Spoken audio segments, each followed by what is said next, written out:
उस पर रश करते थे, उससे जेलस थे, क्योंकि उस बूढ़े आदमी के पास एक बड़ा ही खूबसूरत घोड़ा था। कई लोगों ने कई बार उससे वो घोड़ा खरीदने की कोशिश की, उसे बहुत ही अच्छी कीमत की ऑफर की, लेकिन उस बूढ़े आदमी ने हमेशा इनकार कर दिया। उसका कहना था कि ये घोड़ा मेरे लिए एक फैमिली मेंबर की तरह है, मैं इसे कैसे बेच सकता हूँ। उसके दोस्तों, उसके रिश्तेदारों ने भी उसे कन्विंस करने की बहुत कोशिश की कि तुम्हें बहुत अच्छी कीमत मिल रही है, इन पैसों से तुम्हारे दिन फिर जाएंगे, तुम अमीर हो जाओगे, अपनी जरूरतें पूरी कर लोगे, घोड़े का तुमने क्या करना है, बेच दो इसे। लेकिन वो बूढ़ा आदमी ना माना, वो घोड़ा बेचने पर कभी तैयार ना हुआ। वक्त ऐसे ही गुजरता रहा। एक दिन जब वो बूढ़ा आदमी सुबह उठा तो उसने देखा कि उसका घोड़ा अस्तबल में नहीं है।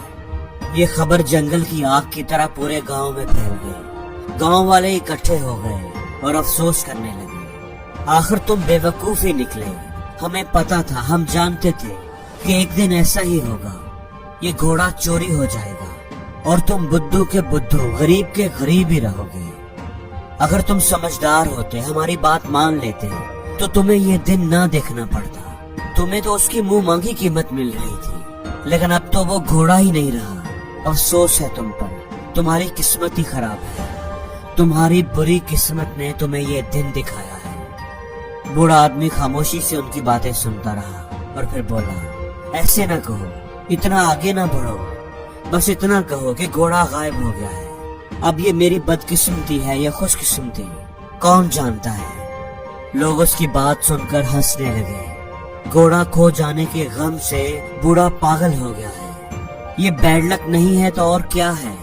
वो घोड़ा इतना कीमती था, उसे बेचकर ये इतने पैसे कमा सकता था, अमीर हो सकता था, ऐश वाली जिंदगी होती इसकी। लेकिन अब ये गरीब का गरीब रहेगा। ये बैड लक नहीं है तो और क्या है। अभी घोड़े को गायब हुए कुछ ही दिन गुजरे थे, कोई तकरीबन 2 हफ्ते। अचानक एक रात वो घोड़ा वापस आ गया। उसे किसी ने चोरी नहीं किया था, वो तो बस अपनी रस्सी तड़वाकर जंगल की तरफ भाग गया था। और अब वो अकेला वापस नहीं आया था, बल्कि उसके साथ 10 जंगली घोड़े और भी थे। गांव वालों को जब उस बात की खबर मिली तो वो सारे किसान के घर इकट्ठे हो गए और वाह वाह करने लगे। ये तो तुम्हारे लिए बड़ी खुशकिस्मती की बात है, एक छोड़ अब तो तुम्हारे पास 10 घोड़े हो गए। बूढ़े आदमी ने कहा, ऐसे ना कहो, इतनी बड़ी बात ना करो, बस इतना कहो कि मेरा घोड़ा वापस आ गया है और उसके साथ 10 घोड़े और भी आ गए। इसको मेरी किस्मत के साथ न जोड़ो, मेरी किस्मत अच्छी है या बुरी, कौन जानता है।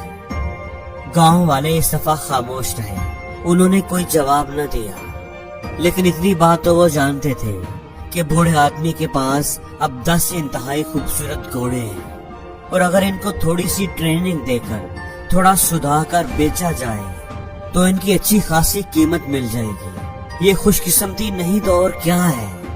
उस बूढ़े आदमी का एक नौजवान बेटा था जिससे वो बहुत प्यार करता था। वो बूढ़े आदमी का इकलौता बेटा था। उस नौजवान लड़के ने घोड़ों को ट्रेनिंग देना शुरू कर दी। एक दिन ट्रेनिंग के दौरान वो एक घोड़े से गिर गया और उसकी टांग टूट गई। लोग एक बार फिर बूढ़े आदमी के घर इकट्ठे हो गए और उन्होंने अपना फैसला सुना दिया। तुम्हारे इकलौते बेटे की टांगे टूट गई है, तुम्हारा बेटा ही तुम्हारे बढ़ापे का वाहिद सहारा था, ये तो बड़ी बैड लक हुई है तुम्हारे साथ। बूढ़े आदमी ने कहा कि इतनी बड़ी बात ना करो, इस वाकये से मेरी किस्मत का फैसला ना करो, सिर्फ इतना कहो कि मेरे बेटे की टांगे टूट गई हैं। अब ये मेरे लिए खुशकिस्मती है या बदकिस्मती, कौन जानता है।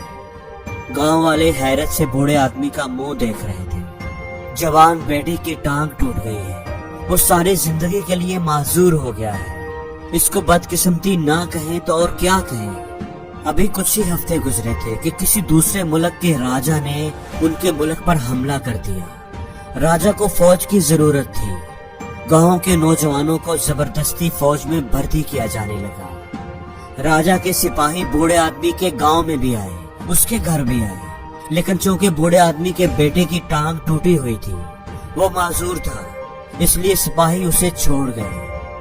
गांव के लोग फिर से इकट्ठे होकर बूढ़े आदमी के घर आए। उन सब की आंखों में आंसू थे और वो इंतहाई दुखी और अफसुर्दा थे। तकरीबन हर घर से किसी न किसी नौजवान को जबरदस्ती फौज में भर्ती किया गया था और उनके वापस आने की भी कोई उम्मीद नहीं थी, क्योंकि जिस राजा ने हमला किया था उसकी फौज बहुत मजबूत थी। गांव के हर घर में तो जैसे सफेद मातम बिछी हुई थी। वो सब लोग बूढ़े आदमी के घर आए। तुम्हारी तो किस्मत अच्छी है, कितने लकी हो तुम। तुम्हारा बेटा माजूर है लेकिन जिंदा तो है, कम से कम तुम्हारी आंखों के सामने तो है। उसे राजा के सिपाही तो नहीं लेकर गए।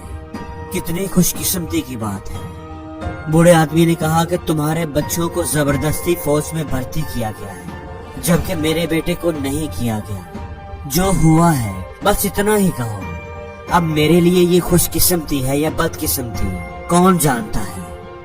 दोस्तों, हम भी अक्सर अपनी जिंदगी के वाकयात को अपनी किस्मत से जोड़ते रहते हैं। जब चीजें हमारे प्लान के, हमारी मर्जी के मुताबिक होती हैं, रिजल्ट्स हमारी मर्जी के मुताबिक आते हैं, तो हम खुश हो जाते हैं। और जब रिजल्ट्स वैसे नहीं आते जैसी हमने तवक्को की होती है, तो हम परेशान हो जाते हैं। हम अपनी जिंदगी में होने वाले किसी वाक़ये को जज करने में, उससे नतीजा अखज़ करने में कि वो अच्छा है या बुरा, बहुत जल्दी करते हैं, जबकि हकीकत में हम इस बात का फैसला कर ही नहीं सकते कि जो वाक़या हुआ है वो हमारे लिए अच्छा साबित होगा या बुरा। बात चीजें देखने में बड़ी अच्छी नजर आती हैं, वक्ती तौर पर हमें उनसे फायदा मिल रहा होता है, लेकिन हमें नहीं पता होता कि आगे चलकर वो हमारे लिए अच्छी साबित होगी या बुरी। बाज़ दफ़ा आज अच्छी नजर आने वाली चीजें आने वाले कल में हमारे लिए एक तकलीफ दा चीज बन जाती है, हमें किसी बड़े नुकसान से दोचार कर देती है। और बाज़ दफ़ा आज बुरी नजर आने वाली चीज आने वाले कल में हमें फायदा दे जाती है, हमारे लिए रहमत बन जाती है। इसलिए अपनी जिंदगी में होने वाले वाकयात को अपनी किस्मत से नहीं जोड़ना चाहिए, उन्हें अपने लिए खुशकिस्मती या बदकिस्मती नहीं समझना चाहिए। हो सकता है आज जिस चीज को आप अपने लिए बदकिस्मती समझकर रो रहे हैं, कल वही चीज आपकी जिंदगी में खुशियां ले आए, आपके लिए खुशकिस्मती बन जाए, कौन जानता है।